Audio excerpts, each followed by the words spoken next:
मौलाना फजल रहमान का दावा है कि खैबर पख्तूनख्वा में और ख़ुसूसन पेशावर में अब जो स्वीप करेगी वो है JUIFA, और अब इनका मैंडेट ये खो चुके हैं।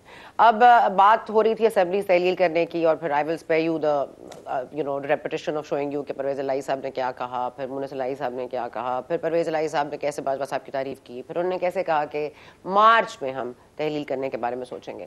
नून लीग पहले बड़ा कह रही थी कि शायद वो इसके साथ टक्कर लेगी, अदम एतमाद का वोट भी ला सकती है। गवर्नर राज का बड़ी गुफ्तगू चली, लेकिन जाहिर है कि 186 का जो नंबर है वो नहीं मीट कर पाएंगे। वो इसी पर इत्तेफाक करके बैठे हैं कि एक मुल्क से बाहर चले गए हैं, एक चौधरी निसार साहब वोट डाला नहीं है, और एक जो मजारी साहब थे वो अब है नहीं। तो ये 3 वोटों पर आई थिंक इत्तेफाक करके बैठे हैं। पंजाब में तो खैर पिक्चर क्लियर होती नज़र आ रही है। तो पहले 1 मिनट में तोड़नी थी असेंबली, वो मेरा ख्याल है कि शायद अब एक महीने में जो इमरान खान साहब कह रहे हैं तोड़नी है, और परवेज़ इलाही साहब तो मार्च का इंदिया दे रहे हैं। तो अब इस सूरत हाल से देखें तो खैबर पख्तूनख्वा में भी एक सिचुएशन राइज होती है, और खैबर पख्तूनख्वा की जो ज़ाहिर मेजॉरिटी वो PTI की है, लेकिन वहाँ पर भी यही चहमगोइयाँ हो रही हैं कि लास्ट फ्यू डेज़ रह गए हैं, डेवलपमेंट प्रोजेक्ट्स बिल्कुल अंडरवे हैं, अपने अख्ताम की तरफ हेडेड हैं। ये ख़त्म होंगे तो अगले साल इलेक्शंस लड़ना और इनको कुछ दे देना अपनी आवाम को ज़्यादा इनके लिए ज़रूरी भी है। अब इन तमाम चीज़ों पर बात करेंगे। हमारे साथ इस वक्त मौजूद हैं तैमूर अली झगड़ा साहब। बहुत शुक्रिया तैमूर झगड़ा साहब ने ज्वाइन किया। पाकिस्तान तहरीक इंसाफ से आपका ताल्लुक, और अस्मा अरबाब आलमगीर साहब पाकिस्तान पीपल्स पार्टी से, बहुत शुक्रिया अस्मा आपका भी। तैमूर झगड़ा साहब, let me begin with you, because इस वक्त एक मुआशी बहरान की तरफ जो बार बार बात होती है कि इस मुल्क में सियासी इस्तेहकाम नहीं है, तो मुआशी इस्तेहकाम नहीं है, स्टेबिलिटी नहीं है, जो पोलिटिकल इंस्टेबिलिटी है, इन सब चीज़ों का एक ही निचोड़ है और वो है इलेक्शंस। और इससे मतलब मुझे कोई भी एतराज़ नहीं है, और मगर एक बात आपको जो बार बार मईशत के बारे में, so I just want to go in the past very briefly, आपको लगता है आपने ये बीज बोने में कोई मदद की थी? जो पूरी एक कॉन्स्पिरेसी थी शौकत तरीन वाली, आपकी ऑडियो वाली, डू यू थिंक आपका कोई पार्ट है इसमें? नहीं जी, जो मैंने लिखा था, आप जो मेरे खत का मिफ्ता इस्माइल को बात कर रहे थे, वो ये था कि हमने किसी बेसिस पे वफाक के साथ अग्री किया था कि IMF का MOU साइन करना है, और उस बेसिस में ये था कि वफाक हमारे इश्यूज सॉल्व करे, वरना खैबर पख्तूनख्वा एक फाइनेंशियल क्राइसिस में जाएगी। पाकिस्तान एक ऐसे मुल्क है जहाँ छोटे सूबों को आसानी से नहीं देखा जाता। उस वक्त उन्होंने पोलिटिसाइज कर दिया। आज से हम 2 महीने में उसी क्राइसिस में हैं, उन्हीं 3 चीज़ों पे जिस पे मैंने लिखा था और जिसका वफाकी हुकूमत ने कमिट किया था कि वो सॉल्व करेंगे। और इत्तेफाकन बात यह है कि आज वफाकी हुकूमत में चाहे उनके वज़ीर ख़जाना हो या चाहे मौलाना फजल रहमान जैसे सीनियर लीडर हों, वो तो मौलाना साहब तो IMF को अमेरिका की मिस्ट्रेस करार देते हैं, और डार साहब ने IMF को भी रद्द कर दिया और मिफ्ता इस्माइल के सारे एक्शंस को भी रद्द कर दिया। तो इस सारे से कंक्लूजन आप खुद ही जो है वो ड्राइव करें। मैंने तो अपने सूबे के लिए बात की थी, और वो बात की थी जो मुल्क के इंटरेस्ट में, और आज भी उस पर कायम हूं। तो क्या वो फिर आपने जिस पर आप कायम थे, क्या वो आप तक वो आपने कर लिया अचीव? क्या वो पैसे आपको मिल गए? क्या आपने कहा जी मैं तो नहीं छोड़ने लगा हूं, जो आपके अल्फाज थे, तो आपने तो नहीं छोड़े ना, फिर आपने लिए? देखें, नहीं, पैसे नहीं लिए, क्योंकि अनफॉर्चुनेटली हमारा कल्चर एक ही है। हमारा कल्चर एक ही है कि हम इस मुल्क को कोई कवानीन या कोई असूल के तहत चलाते नहीं है। लेकिन जो उस खत में पेशन गोई की थी कि आप सूबे में एक फाइनेंशियल क्राइसिस क्रिएट कर देंगे, वो आप देख लें। अगर आप को सूबे के हेडलाइंस नहीं मिलते, मैं आपको इसके बाद जो है वो भेज दूंगा। और क्यों? कि जब आप उस किसी भी सूबे को या किसी भी फेडरेटिंग यूनिट को उनके ड्यूज नहीं देते, और एक मैं मिसाल देता हूँ, जो फाटा के इंतजाम से रिलेटेड जो बजटरी इश्यूज हैं, वो ख़ास तौर पे वफाकी हुकूमत को क्यों कहा था, क्योंकि ये इंतजाम तो पूरे मुल्क के लिए हो रहा था, और इसको सही तरीके से ना फंड करने का जो इम्पैक्ट है वो पूरे मुल्क की सिक्योरिटी और स्टेबिलिटी पे हो सकता है। लेकिन अनफॉर्चुनेटली ये बात शायद मुझे समझ आए, इस्लामाबाद में बैठे लोगों को ना समझ आए। मेरे ख्याल में असली सवाल ये है कि जो इनका प्लान था मईशत को रेस्क्यू करने का, क्योंकि मिफ्ता साहब हर हफ्ते एक मजमून लिख देते हैं कि डार साहब को कुछ नहीं पता वो क्या कर रहे हैं, पाकिस्तान डिफॉल्ट हो रहा है, और डार साहब ने उस दिन ऑन द रिकॉर्ड कह दिया था कि मिफ्ता साहब ने 6 महीने में कुछ नहीं किया और उनके पास कोई स्ट्रैटेजी नहीं थी। तो मेरे ख्याल में ज्यादा फोकस इस पे होना चाहिए। ठीक ठीक है, ओके। आसमा, आपसे बात करना चाहेंगे क्योंकि आज ज़ाहिर है गुफ्तगू हुई है नवाज शरीफ साहब की जरदारी साहब से। ज़ाहिर है कोई बात हो रही होगी क्योंकि आज फवाद चौधरी साहब भी इंदिया दे रहे हैं कि कोई गैर रस्मी बातचीत शुरू हो गई है। और इस मुल्क में बहरहाल ये तो मानना पड़ेगा कि एक तो अपोजिशन होती है, एक हुकूमत होती है, और एक तीसरी ताकत भी इस मुल्क में है जो कि इक्वली अपना पोलिटिकल रोल प्ले करती है, या पीछे से या आगे से, इवन दो दे से ए पोलिटिकल है। तो क्या अभी भी वहाँ से उम्मीद है कि कोई टेबल पर आपको बिठाएगा, या जो तमाम तर इल्जामात आप लोग लगाते रहे पिछले 6 माह में, फरागोगी से लेकर डायमंड्स तक, डायमंड से लेकर तोशाखाना तक, तोशाखाना से लेकर आज देखे इलेक्शन कमीशन में नाअहली की बात भी हो रही है, तो आप लोग एक्चुअली में आप इनसे बातचीत करना चाहते हैं, मुज़ाकरात करना चाहते हैं, या आपको लगता है ये मतलब इनको सजा मिलनी चाहिए, ये जेल जाएंगे या अपना ओहदा खोएंगे? वो आपके नजदीक ये क्या है? बिस्मिल्लाहिर्रहमानिर्रहीम। जैसे आपको पता है कि पीडीएम में जो सियासी पार्टियां हैं वो सारी मंझी हुई पार्टियां हैं, और सारे वो लीडर्स बैठे हुए हैं जो हुआ एक्सपीरियंस्ड, जो पाकिस्तान के मसाइल को, मुश्किलात को और उसके इश्यूज़ को समझ सकते हैं इंटरनली एंड एक्सटर्नली, और जो हमारे political issues inside the country है, जो हमारे और ममालिक के साथ इश्यूज़ है, जो हमारे इकोनॉमिक इश्यूज़ है, वो सारे हम समझ कर ये पीडीएम की जमातें जो हैं और ये जो करंट गवर्नमेंट है, जिस मुसीबत और जिस हालात में हमें ये गवर्नमेंट मिली, उसके हिसाब से हम बड़ा टैक्टफुली इसको लेकर चल रहे हैं। तो वो हालात भी आए कि जब हमारी गवर्नमेंट को बड़े मतलब भी हमने ये परवाह नहीं की और हमने मुश्किल फैसले किए। इनको हमने इनका जो सिस्टम है इमरान खान साहब का, वो एक पॉपुलिस्ट सिस्टम है। वो चाहते हैं कि सिर्फ एक नारों से और अपने आप को देखते हुए कि एट एनी कॉस्ट मुझे गवर्नमेंट मिले। पीडीएम का चाहे पाकिस्तान के अफवाज का नुकसान हो, चाहे पाकिस्तान की इकोनॉमी का नुकसान हो, चाहे पाकिस्तान की एक्सटर्नल ताल्लुकात जो और ममालिक के साथ है उनका नुकसान हो, चाहे पाकिस्तान की इकोनॉमी बैठ जाए, चाहे पाकिस्तान में सैलाब हो, लेकिन उनको अपना एक ही सिंगल पॉइंट एजेंडा पीटीआई को नज़र आता है कि इमरान खान को वज़ीर आज़म होना चाहिए, चाहे मुल्क में कुछ भी हो जाए। अगर आप दूसरी तरफ देखें, जो पीडीएम है उसका ये इशू नहीं है कि पीडीएम को हुकूमत में होना चाहिए। पीडीएम हुकूमत में रहे या ना रहे, हमारी पार्टी गवर्नमेंट में रहे या ना रहे, हम पाकिस्तान का इस वक्त सोच रहे हैं। जी, अगर हम इमरान खान के तरीक़ों पे चले और उनके साथ टिट फॉर टैट का जवाब देते रहें, तो आप मुझे बताएं कि आज ये मुल्क कहाँ जाएगा। जिस तरह से उन्होंने अपने 3.5 साल की हुकूमत की, उन्होंने पाकिस्तान की खारिजा पॉलिसी को नहीं देखा। आज अखबारों में दुनिया में आर्टिकल्स छप रहे हैं इसके बारे में। उन्होंने पाकिस्तान की अफवाज को नहीं देखा, उन्होंने पाकिस्तान की आवाम को नहीं देखा। उनका सिंगल पॉइंट एजेंडा था and that was his populist agenda, ताकि वो ये चोर है और इसको गिरफ्तार करो, अगर वो अमेरिका में है या वो पाकिस्तान से बाहर है या मुल्क के अंदर है, उनका एक सिंगल पॉइंट एजेंडा था। उसमें पाकिस्तान को आज ये नुकसान हुआ है। इधर ये सिचुएशन नहीं है। हमने मुश्किल फैसले किए जब हमने रिजीम चेंज आया। मैं ये कह रही हूँ कि मुश्किल फैसले हो गए ना, अब आखिरी एक फैसला कर लें कि बातचीत करनी है या नहीं करनी है। ये भी फैसला कर लेना, ये सबसे मुश्किल फैसला तो ये है कि बातचीत करनी है, मुज़ाकरात करने या नहीं करने। देखिए, अगर पाकिस्तान के लिए ज़रूरी हुए तो हम तो सियासी कुव्वतें हैं, हम तो बातचीत करते रहते हैं, हम तो आपस में इख्तिलाफ भी होता है, ये जो पार्टियां इकट्ठी हुई है, लेकिन आज पाकिस्तान के लिए हम इकट्ठे हुए हैं।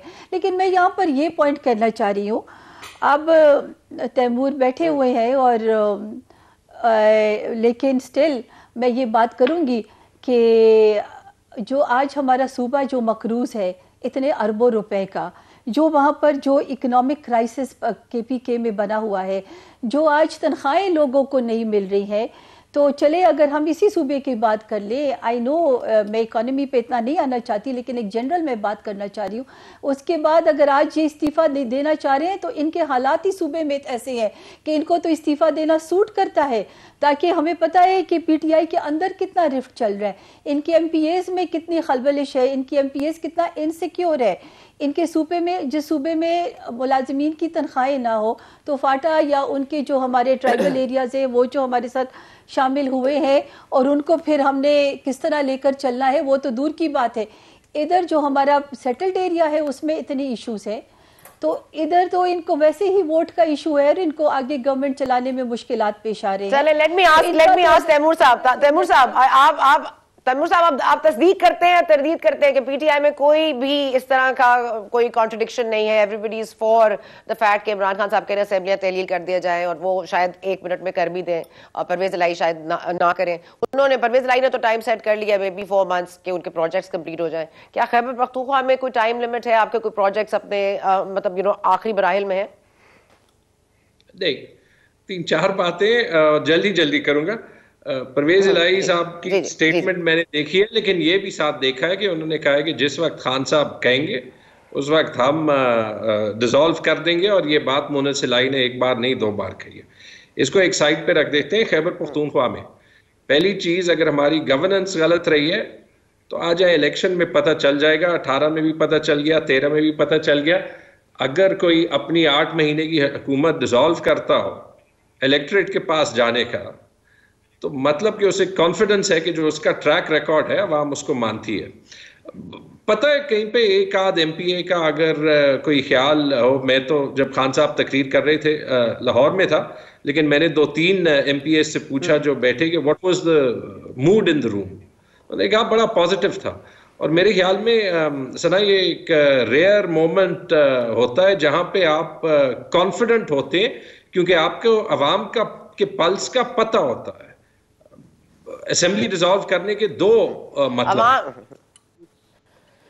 दो मतलब अवाम की पल्स का, बिल्कुल हाँ ठीक है। मैं एक वक्फा ले लूं क्योंकि आपने बड़ी इंटरेस्टिंग बात की है। आई वांट टू जरा थोरो बात करेंगे इस पे, क्योंकि झगड़ा साहब, क्योंकि अगर आपके पास 1-2 जनरल्स अगर आपके लिए मामलात हल कर रहे थे तो ये सादत इनको भी तो हासिल नहीं रही। जरा इस पे बात करते हैं इस वक्फे के बाद।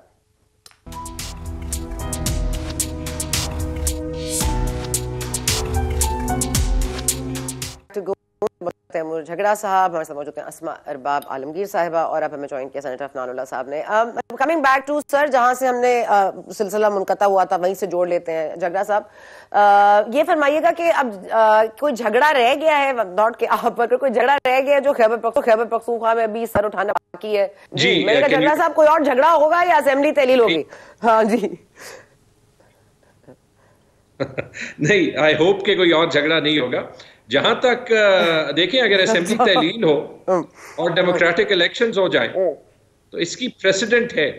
असेंबली अर्ली तहलील होने की भी है, भुट्टो साहब ने 77 में किया था, और सूबों में elections independent of the centre भी 50s में होते रहे हैं। टू माय नॉलेज 51 में पंजाब और केपी में, और 54 में बंगाल में। तो फेडरेशन अगर मजबूत होती है, लेकिन अगर सेंसिबली सोचा जाए तो ऐसे हालात में जैसे फेडरल गवर्नमेंट के सारे जो एक्शंस हैं वो डिक्टेट हो रहे हैं कि वो किसी तरीके से अवाम में जो उन पे एतमाद खोया गया है उसको बहाल कैसे करें, और वो करने के लिए एक्चुअली मुल्क को डिफॉल्ट की रिस्क पे डाल रहे हैं। और ये मैं नहीं कह रहा, ये उनके अपने फॉर्मर फाइनेंस मिनिस्टर कह रहे हैं। तो सेंसिबल चीज तो ये है कि इस बात पे बैठ के एक म्यूचुअली एग्रीड नेशनल इलेक्शन का डेट तय हो जाए, ताकि मुल्क जरा रीसेट करके आगे जा सके। मुल्क हम सब से जो है वो ज्यादा आगे आना चाहिए। अच्छा ओके, अब ये आपने फॉरेन फाइनेंस मिनिस्टर की बात की, मिफ्ता साहब की, मैं आपके फॉरेन फाइनेंस मिनिस्टर की बात कर लेती हूँ, फॉर्मर फाइनेंस मिनिस्टर। तो उन्होंने क्या फरमाया था? उन्होंने तो अभी 2 दिन पहले कबल कहा है कि कोई दिवालिया होने नहीं जा रहा। मैं कोई गलत बात नहीं करूंगा। तो चले, मुल्क बुरे हाल में है, मईशत का बुरा हाल है, कोई अच्छी बात तो नहीं है, लेकिन खैर दिवालिया भी नहीं है। It's not that much of an urgent need के फौरी इलेक्शंस कॉल कर दिए जाए। ठीक है, फ्रेश मैंडेट होना चाहिए, लेकिन अगर आपको लगता है कि ये फेडरल हुकूमत नहीं करेगी और ये 66% ऑफ पाकिस्तान में इलेक्शंस होंगे, होंगे तो क्या ये बेनिफिशियल होंगे? प्लस झगड़ा साहब एक इंटरिम सेटअप ने आना है, अब आपको लगता है कि वो तमाम तर चीजें उतनी ही शफाफ होंगी? इलेक्शन कमिश्नर के हवाले से आप लोगों को तहफ्फुज़ात हैं, सो ये सारे जो मामलात हैं ये कहीं बैठ के तय होने, और क्या आपको पता था कि ये ट्रम्प कार्ड है जो खान साहब पिंडी वाले मार्च में खेलेंगे? क्या इनके सीएम्स को पता था? क्या परवेज इलाही साहब को, महमूद खान साहब को पता था? सीएम से और एक सीनियर लीडरशिप में एक छोटे से ग्रुप से डिस्कस जरूर हुआ था। पहले ये ऑप्शन डिस्कस काफी टाइम हो चुका। इसमें जो सवाल हमेशा रहा है वो ये रहा है कि फेडरल गवर्नमेंट फेयर प्ले करेगी या नहीं, क्योंकि आइन में तो बड़ा क्लियर है कि इलेक्शन इसके बाद होने चाहिए। सना ये कोई बुरी बात बिल्कुल भी नहीं है। देखिए, अगर आप कॉन्टेक्स्ट लगाएं तो हमारे ख्याल में और मेरे ख्याल में अभी भी जब वोट ऑफ नो कॉन्फिडेंस आया तो जो अभी गवर्नमेंट में बैठे हैं ठीक कह रहे हैं कि वोट ऑफ नो कॉन्फिडेंस का एक प्रोसेस आइन में तो है, लेकिन सिस्टम्स में जब फाइनेंशियल चैलेंजेस होते हैं तो आप स्टेबिलिटी की तरफ जाते हैं, और उस वक्त हमारा मौकफ ये था कि पाकिस्तान इस वोट ऑफ नो कॉन्फिडेंस की वजह से पॉलिटिकल टर्ब्यूलेंस अफोर्ड नहीं कर सकेगा।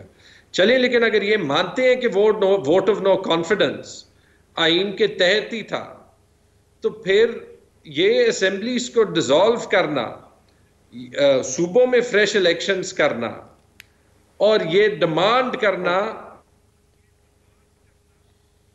एक ऐसे टाइम पे ताकि मुल्क में जो कन्वेंशन है सूबों और वफाक के इलेक्शंस एक साथ होने की वो बरकरार रहे, तो ये तो उससे ज्यादा आइन का हिस्सा है, प्रेसिडेंट भी है। जैसे मैंने कहा 77 में जब भुट्टो साहब के ख्याल में उनकी पॉपुलैरिटी थी तो उन्होंने अर्ली इलेक्शन सिर्फ एक सूबे में नहीं पूरे मुल्क में कॉल किए, जस्ट फॉर द फैक्ट कि उनके पास not that was a good thing, not that was a good thing. और आपको भी पता है कि फिर जब मुल्क भी अलग हो गया ना, हमारा एक हिस्सा भी तो अलग हो गया था इस तरह से, तो इट्स नॉट प्रैक्टिकल हुआ है, लेकिन प्रेसिडेंट अच्छी तो नहीं सेट हुई। उसकी शायद वजूहात और थी। जो 77 का प्रेसिडेंट है also didn't end well.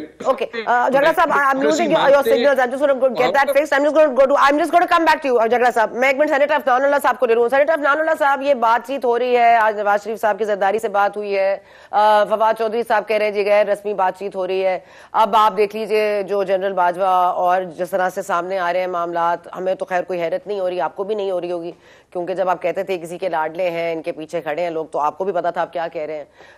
अब आपके पास तो ना ये प्रिविलेज है, ना आपके पास ये सादत है। अब जो हमारी इस्टेब्लिशमेंट है या हमारी फौज है वो एपॉलिटिकल हो गई है, तो now the ball is strictly in your court. Will you call the right shots या फिर आपको तीसरी कुव्वत फिर आके टेबल पे बैठाए? जी बिस्मिल्लाह रहमान रहीम। देखिए, हम तो बिल्कुल इस चीज़ में इंटरेस्टेड नहीं है कि कोई तीसरी कुव्वत की किसी भी किस्म की कोई मुदाखलत हो।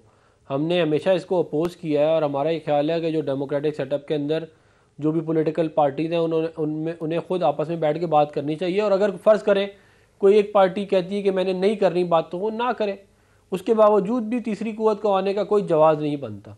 तो हम तो जमहूरी लोग हैं, हम कभी भी ये इस चीज़ को जो है वो सही नहीं समझेंगे कि जी ये कोई भी जो है इंटरफेरेंस हो किसी भी किस्म की। मेरा ख्याल है बहुत ही खुशाइंद ये फ़ैसला है on behalf of the establishment कि उन्होंने ये कहा है कि जी वो ए पॉलिटिकल रहना चाहते हैं, और हमारा भी हमेशा से यही स्टांस रहा है। और जो है मेरा ये ख्याल है कि इन द लॉन्ग रन ये मुल्क के लिए बहुत अच्छा होगा अगर ये लेटर एंड स्पिरिट में इसको फॉलो किया जाए। जहाँ तक बात रहेगी मुल्क की इकोनॉमी की, लेकिन इसके लिए ये भी जरूरी है ना अफनान साहब, आप लोग भी पार्लियामेंट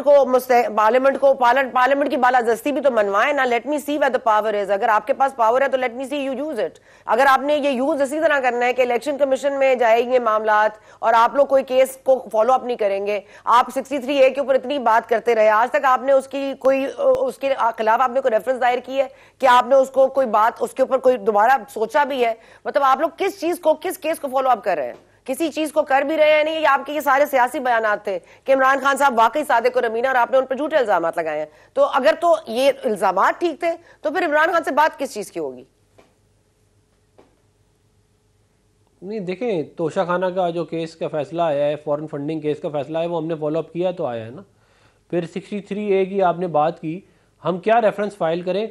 आप कहती हैं कि अपना लेजिस्लेचर को सुप्रीम होना चाहिए, पार्लियामेंट को सुप्रीम होना चाहिए। जो चीज़ आइन में लिखी भी नहीं है उसके ऊपर उन्होंने फैसला दे दिया। अब आप मुझे बताएं ना उसका इसका क्या इलाज है? अगर आपके मुल्क के अंदर आईनी को फॉलो नहीं करना और रिव्यू इलाज है ना, आप क्यों सेटल करेंगे? अगर आपकी कोई आपके नहीं, पर अगर कोई अनकॉन्स्टिट्यूशनल चीज हो रही है तो आप तो फिर वही चीज की इजाजत दे रहे हैं ना। अगर आप उसके खिलाफ ना रिव्यू पिटीशन फाइल करेंगे ना उस पर बात करेंगे तो फिर क्या होगा? आपको ही बनवाना पड़ेगा। आपको you won't get the right answer एक दफा में। नहीं, हमने इसके ऊपर बहुत बात की है, मैंने जाती तौर पे बहुत दफ़ा इस बात को हाईलाइट किया है, लेकिन रिव्यू पिटीशन फाइल करने का भी एक टाइम होता है ना। हम इस मामले को देख रहे हैं और ये इवेंचुअली इसके ऊपर रिव्यू पिटीशन फाइल होगी, लेकिन आप ये देखें ना, इसका जो नुकसान मुल्क को हो गया, पहले जो गैर आइनी काम किए थे उससे जो मुल्क का नुकसान हुआ, 2018 में RTS बिठाया गया, उसका जो मुल्क का नुकसान हुआ, और जो अब हुआ है ये जो 63A वाला और पंजाब में जो गवर्नमेंट को गिराया गया है, ये सारा इसका इवेंचुअली तो मुल्क को नुकसान है। और जहाँ तक जो है वो बात रहेगी जी मईशत की, इन्होंने बात की, देखिए मईशत का तो जनाजा 4 साल में निकाल के इमरान खान साहब गए थे, इतना बुरा कि आज तक कभी पाकिस्तान के हालात इतने ख़राब नहीं हुए जितने अब हुए हैं। क्योंकि इनसे पहले जो 35 साल वाले थे उन्होंने तो कभी मुल्क के हालात इतने ख़राब नहीं किए कि वो डिफ़ॉल्ट के करीब आ जाए। इन्होंने ही जाते जाते कहा ना कि अगर आप अभी इस वक्त ये किया तो डिफ़ॉल्ट हो जाएगा मुल्क। इसका मतलब ये आपको मालूम था कि आप मुल्क के हालात इतने खराब करके जा रहे हैं। ठीक है, ओके, अफनान साहब मुझे पॉइंटेडली सवाल का जवाब दे दें, मुझे अज़मा के पास जाना है। जी अफनान साहब, बिल्कुल इनके सारे गुनाह हम मुझे अज़बर याद है, बिल्कुल आप ठीक कह रहे हैं। मैं आपको सिर्फ एक बात मुझे बता दीजिए कि ये मामला जिस तरह से चल रहे हैं, आपके फजल रहमान साहब कह रहे हैं हम जिनसे बात करना पसंद नहीं करते, हम उनसे मुज़ाकरात नहीं करेंगे। सोर्सेज से कि जरदारी साहब चाहते हैं सबको रिलीफ दे दिया जाए, सब रिलीफ आ जाए और नवाज शरीफ साहब वापस आ जाए। आपकी नीयत क्या है? आप इलेक्शंस क्यों नहीं चाहते? आप वाकई डरते हैं या नवाज शरीफ साहब का इंतजार है? नहीं, हम क्यों डरते हैं? अभी एजेके के इलेक्शन का रिजल्ट सारे पाकिस्तान के सामने है। इन्होंने कितनी बड़ी बड़ी बढ़के मारी थी, इनकी वहां पे हुकूमत है, वहां पे ऑल इन ऑल है ये वहां पे, और वहां पे PDM की जमातों ने डबल से भी ज्यादा सीटें ले ली हैं PTI से। ये पहले कहते थे जी 13 जमातों का 12 जमातों का इलाका है, अब बताएं ना आके अब क्या हुआ है उधर, इनके अंडर देयर नोज ये हुआ है सारा कुछ। तो और जहां तक बात रहेगी इलेक्शन की, इलेक्शन जो है वो अपने टाइम पे होंगे, हम क्यों पहले इलेक्शन कराएं? हमने सारे मुश्किल डिसीजन ले लिए हैं। इस वक्त मुल्क को एक पॉलिटिकल और इकोनॉमिक स्टेबिलिटी की ज़रूरत है, हम क्यों इलेक्शन के अंदर जाएं? हम पहले इस मुल्क की इकॉनमी को स्टेबलाइज करेंगे, बैलेंस ऑफ पेमेंट के इशू को जो है वो रिजॉल्व करेंगे, उसके बाद फिर क्या कहते हैं मुल्क जो है वो जब उस वक्त तक टाइम भी आ जाएगा, अक्टूबर में इलेक्शन हो जाएंगे, जो जीतेगा वो आके हुकूमत बना ले। ये तो बात नहीं, पहले आप 2014 से 2018 भी करते रहे। ठीक है, ओके, लेट मी जस्ट एक मिनट क्विकली अज़मा, ये सारी जो जिम्मेदारी है, ठीक है सर, ये तमाशे लगाए हैं, लेकिन ये अभी 2 सूबों में हुकूमत है ना, पहले तो सिर्फ सड़क पे लगाए तमाशे।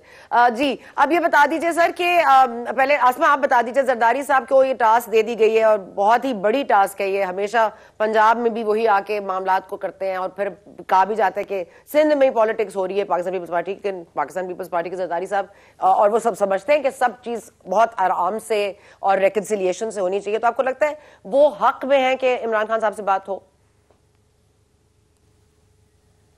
देखिए जी, मुझे ये नहीं पता कि ये PTI वाले जो हैं जी परवेज़ के साथ जो इन्होंने CM इनका है पंजाब का, ये क्यों भूलते हैं कि ये एक वक्त में डिप्टी प्राइम मिनिस्टर था पाकिस्तान पीपल्स पार्टी के साथ।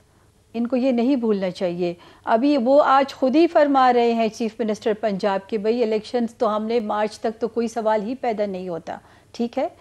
तो ये तो अब ये बताएं कि इमरान खान जब वो हकीकी आज़ादी मार्च, पता नहीं वो जो 2 महीने से चल रहा था और उसका अंजाम क्या हुआ और वो किस लिए निकला, उसमें जब इन्होंने इतना बड़ा ऐलान किया तो वो ऐलान भी साइफर की तरह हवा में उड़ गया।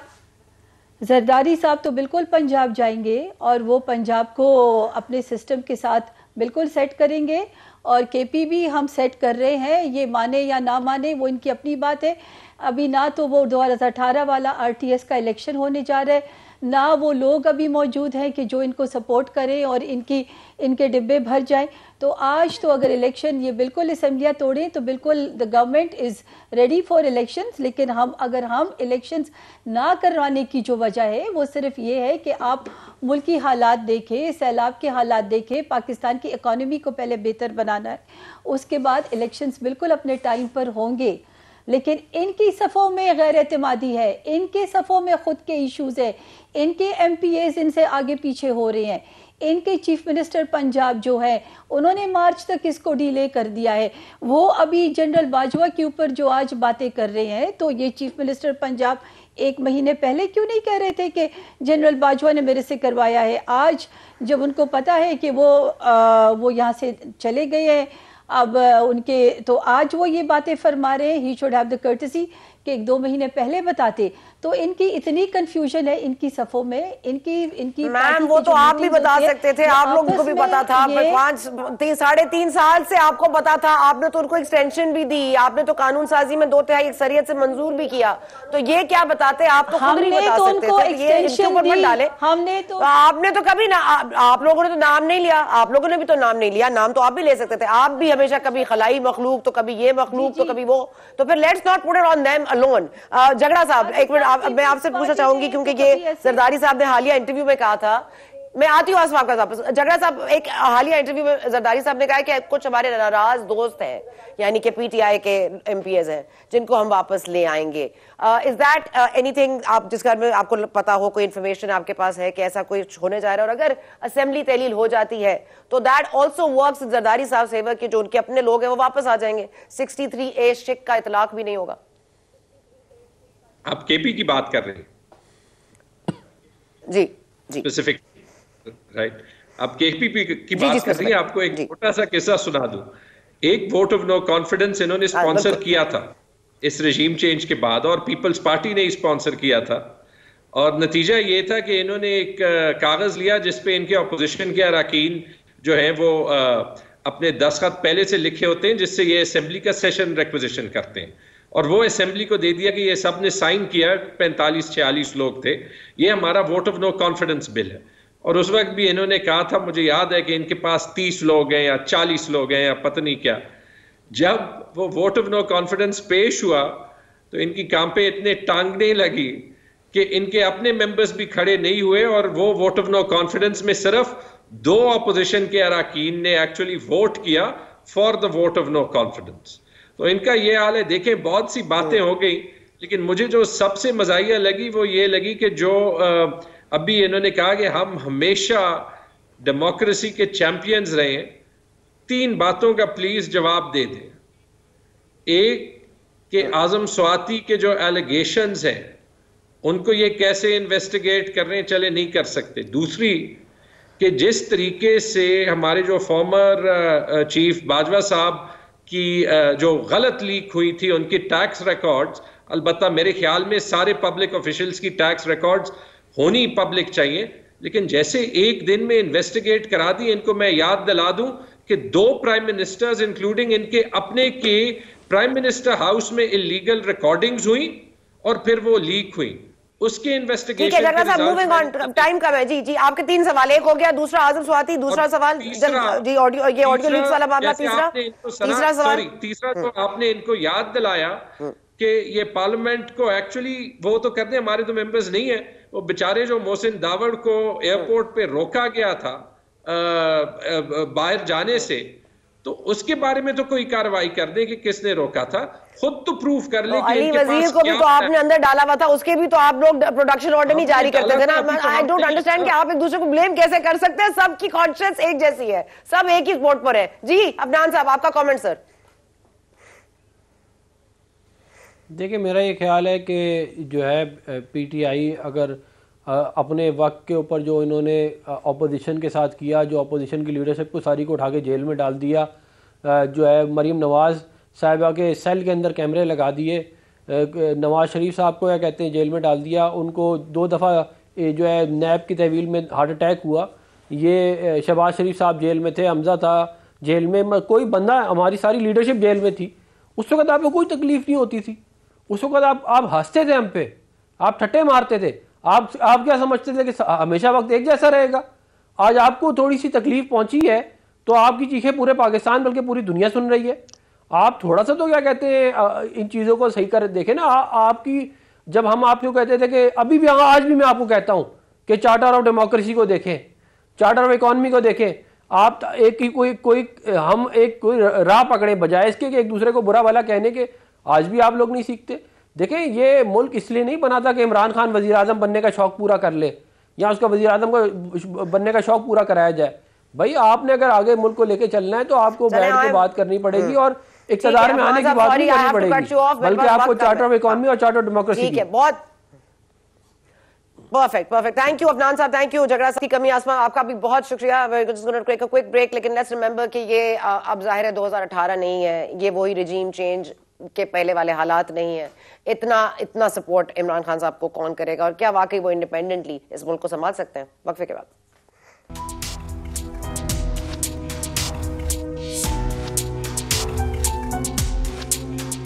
इमरान खान बज़िद हैं कि वो चाहते हैं कि जल्द इलेक्शंस कराए जाएं, फौरी तौर पर इलेक्शन जो है वो कम से कम सूबों में करा दी जाए, अगर फेडरल में नहीं भी होती। इसके लिए वो दोनों असम्बलियां खैबर पख्तूनख्वा और पंजाब को तोड़ना भी चाहते हैं। अब इसमें परवेज़ इलाही साहब रोड़े अटका रहे हैं या सिर्फ कॉन्शियंस जाग रही है?